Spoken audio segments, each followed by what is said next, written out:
Jendelaku tiba-tiba terbuka dan berbunyi karena terdorong oleh angin yang menerobos masuk ke dalam kamarku hingga membuatku merapatkan selimut hingga menutup ke atas kepalaku. Malam ini aku tidur dengan nyenyak. Bahkan tak sadar pintu jendela terbuka dan ada yang duduk di bibir jendela memperhatikanku. Hantu.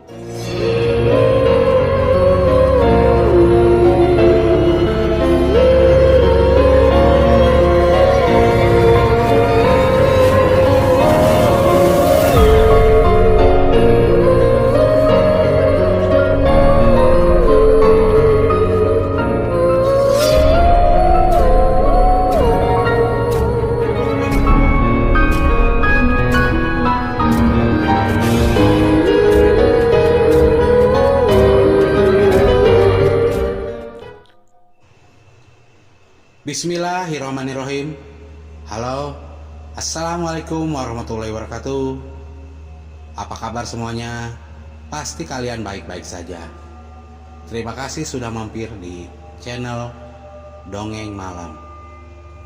Di episode kali ini, Dongeng Malam akan melanjutkan cerita horornya, yaitu Petaka di Rumah Tua. Oke, kita langsung ke cerita. Keesokan harinya. Sa, kamu masih ingat rumah nenek kan? Tanya ibu memastikan. Masih bu. Pokoknya rumah nenek itu satu-satunya yang gak dicat. Dan di belakang rumah nenek, kalau gak salah, ada 2 pohon, yaitu pohon manggis kan? Jawabku sambil mengingat-ingat. Ya itu. Nanti ayah nggak bisa ngantar kamu sampai ke dalam. Jadi kamu harus masuk sendiri ke kampung dan cari sendiri ya. Aku hanya mengangguk mendengarkan penuturan ayah. 5 jam berlalu dan sekarang mobil ayah sudah sampai di depan sebuah gang kecil. Sa, ayah cuma bisa antar kamu sampai sini. Soalnya mobil ayah nggak bisa masuk ke dalam. Kamu pergi sendiri ya.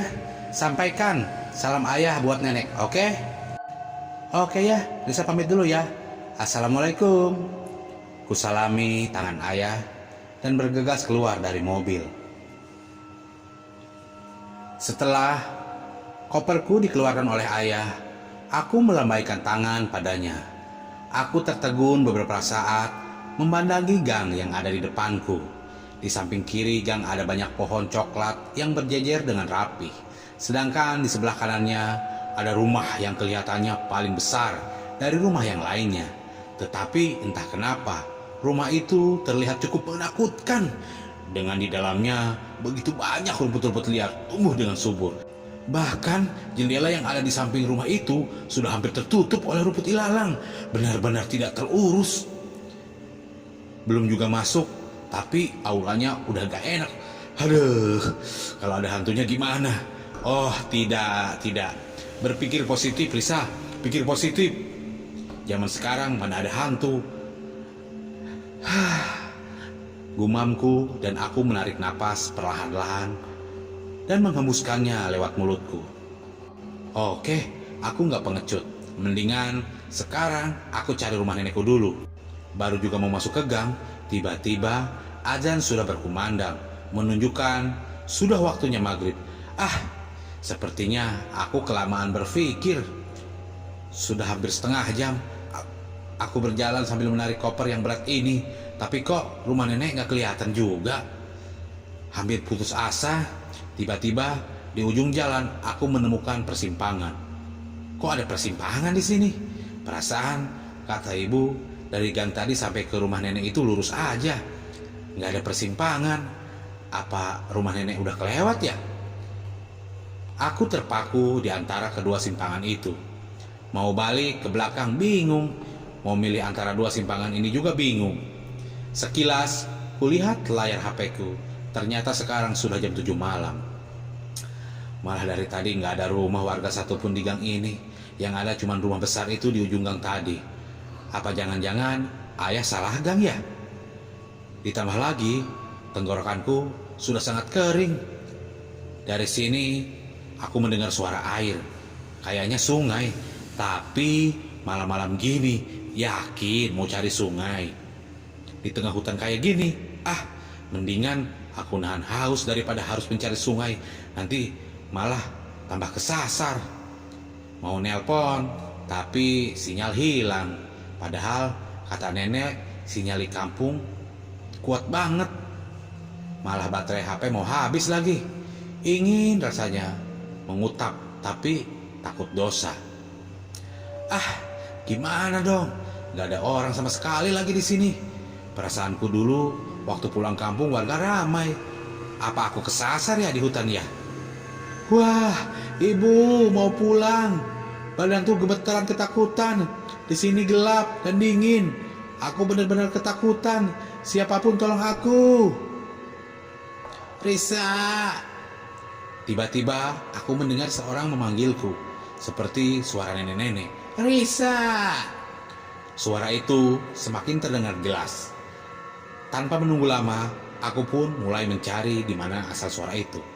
Tidak berapa lama, aku melihat sebuah rumah tua yang cukup familiar. Dan di depan pintunya, aku melihat seorang tengah duduk di sana dengan diterangi lampu teras yang remang-remang. Itu kamu, Risa? Orang yang kulihat itu langsung berdiri dari tempat duduknya dan tersenyum padaku. Dia tahu namaku. Apa itu nenekku? Aku pun mendekat ke rumah itu dan berusaha melihat wajah orang yang baru saja memanggilku. Aku tersenyum dan memekik kegirangan. Nenek, ye. Akhirnya sampai di rumah nenek.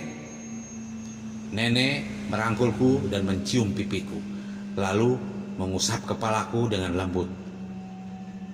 Kamu sudah besar ya, Sa? Ayo masuk dan segera istirahat. Pasti capek kan? Iya, Nek, capek banget. Risa masuk ya, Nek? Aku melangkah masuk dengan terburu-buru. Pengen rasanya cepat-cepat tiduran di atas kasur. Sa, kabar kamu di sebelah kiri nomor 2 ya? Teriak nenek sambil mengunci pintu depan. Segera aku meluncur ke dalam kamar dan menghempaskan diriku dengan nyaman di atas kasur. Baru juga ingin menutup mata, tiba-tiba sekelebat cahaya lewat di depan jendela kamar itu yang menghadap ke belakang rumah. Walau rasanya sangat capek, tapi jiwa kepo membawaku berdiri dan mengintip lewat jendela. Entah cahaya apa itu. Aku sangat penasaran. Aku lihat ke sekeliling halaman belakang rumah nenek lewat jendela, tapi tidak ada yang aneh. Mungkin itu perasaanku saja. Aku pun berencana menutup jendela itu, tapi tiba-tiba aku teringat sesuatu. Bukankah di belakang rumah nenek ada 2 pohon manggis, tapi kok sekarang nggak ada? Apa ditebang ya? Halaman belakang rumah nenek yang kulihat sekarang hanya ada 1 pohon coklat di sana. Padahal seingatku bukan pohon coklat, tapi pohon manggisan. Wah, sepertinya kantuk sudah menyuruhku tidur. Aku pun berhenti memikirkan perkara pohon manggis dan coklat itu, dan mulai merebahkan diriku di atas kasur lalu memulai terjun ke dunia mimpi. Bahkan aku tak peduli dengan baju yang belum aku bereskan ke dalam lemari. Ditambah lagi aku sama sekali tidak mandi dan mencuci muka. Benar-benar lelah. Sepatu yang kukenakan masih menyangkut manis di kedua kakiku. Tanpa kusadari, di ruangan tamu, nenek tersenyum penuh kemenangan. Entah apa yang membuat tersenyum aneh seperti itu. Siapapun yang melihat senyumannya pasti akan curiga. Dia cucuku, gumam nenek di tengah ruangan tamu yang sepi. Sedangkan tidak jauh di luar rumah itu, ada yang memperhatikan kamar Risa. Tatapannya sendu seperti terselip rasa iba di situ. Entah iba kepada siapa. Nenek itu cepat juga mencari mangsa. Dia berdemam kecil dan perlahan-lahan menghilang dalam kegelapan malam. Meninggalkan angin yang meniup sepoi-sepoi, membelai setiap daun-daun pepohonan.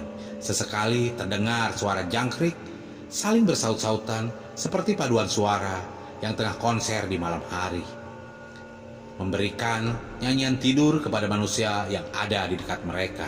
Sedangkan langit sepertinya tak mendukung keindahan suara jangkrik-jangkrik itu. Tiada bintang dan bulan yang menghiasi langit malam ini. Hanya langit gelap tanpa warna dan sinar dari ribuan bintang. Jendelaku tiba-tiba terbuka dan berbunyi karena terdorong oleh angin yang menerobos masuk ke dalam kamarku, hingga membuatku merapatkan selimut hingga menutup ke atas kepalaku. Malam ini aku tidur dengan nyenyak, bahkan tak sadar pintu jendela terbuka dan ada yang duduk di bibir jendela memperhatikanku.